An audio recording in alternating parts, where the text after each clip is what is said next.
Hello everyone. Top 5 cinematic love couples. பார்க்கலாமா?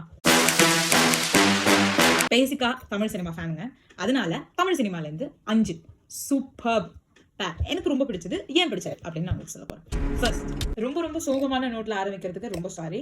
எனக்கு பேர் அப்படின்னு சொன்னாலே மூன்றாம் பிறையில வர கமல்ஹாசனும் ஸ்ரீதேவியும் தான். அதுவும் கமல்ஹாசனோட டிராவல் ஸ்ரீதேவிக்கு ரொம்ப ஹார்ட் பிரேக்கிங்கா இருக்கும். செகண்ட் தான், இந்த பேர் எல்லாருக்குமே ரொம்ப பிடிக்கும். I can assure you. ஸ்டைலிஷா இன்டென்ஸான பேர். ஸ்டைலிஷ்னு சொன்னாலே ஆப்வியஸா எல்லாருக்குமே தெரியும், ஒரே ஒருத்தர் தான், ரஜினிகாந்த் சார். ஸோ ரஜினிகாந்தும் ஸ்ரீபிரியாவும் என்ன படம் அப்படின்னா பில்லா. அவங்க ரொம்ப ஸ்டைலிஷாக இருப்பாங்க, ரொம்ப இன்டென்ஸாகவும் இருக்கும், அது ரொம்ப சூப்பராக இருக்கும்.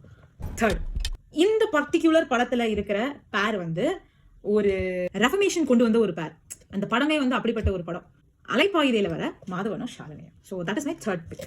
என்னோட ஃபோர்த் பிக் யாரு அப்படின்னா கொஞ்சம் ஃபன்னாகவும் ஃபியர்ஸாகவும் இருக்கும், விஜயும் த்ரிஷாவும். சொல்ல போனா அந்த படத்துல லக்காருன்னு சொல்றதுக்கு விஜய் த்ரிஷான்னு சொல்றதை விட பிரகாஷ் ராஜ் தான் நல்லா இருக்கும். அந்த படம் ஃபுல்லாவே அப்படியே கோவமா இருக்கிற பிரகாஷ் ராஜை காமிச்சிட்டே இருந்தாலும் 2 நாள் முன்னாடி ஒரு ரீல் பார்த்தேங்க. The time we doesn't know that Prakash Raj is a pookie man அப்படின்னு. ஹாய் சோ, அது ஃபன்னு. அந்த லவ் விஜய்க்கும் த்ரிஷாக்கும் இருக்கிற அந்த லவ் சீன் ரொம்ப பியூட்டிஃபுல்லா இருக்கும். அண்ட் அந்த படத்துல அந்த ஹீரோ இறந்து போகாம இருந்திருக்கலாம் அப்படின்னு என்னோட சாய்ஸ் நிறைய இருந்தது. ஹீரோ இறந்து போயிடுவான் அப்படின்னு சொன்னாலே டு அன் எக்ஸ்டென்ட் எல்லாருமே கண்டுபிடிச்சிருப்பீங்க. 3, தனுஷும் ஸ்ருதி ஹாசனும். அந்த சைல்ட்ஹுட்லேருந்து அந்த அடல்ட்ஹுட், அதுக்கப்புறம் மேரேஜ் லைஃப், அதெல்லாம் ரொம்ப பியூட்டிஃபுல்லாக காமிச்சிட்டு இருந்தாங்க. ஸோ ஹாப்பி வேலண்டைன் டே. உங்கள் கூட இருக்கிறவங்கள, உங்களை சுற்றி இருக்கிறவங்களையும் எல்லாரையுமே லவ் பண்ணுங்க.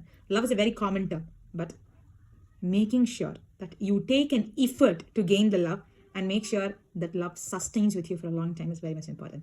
Bye bye.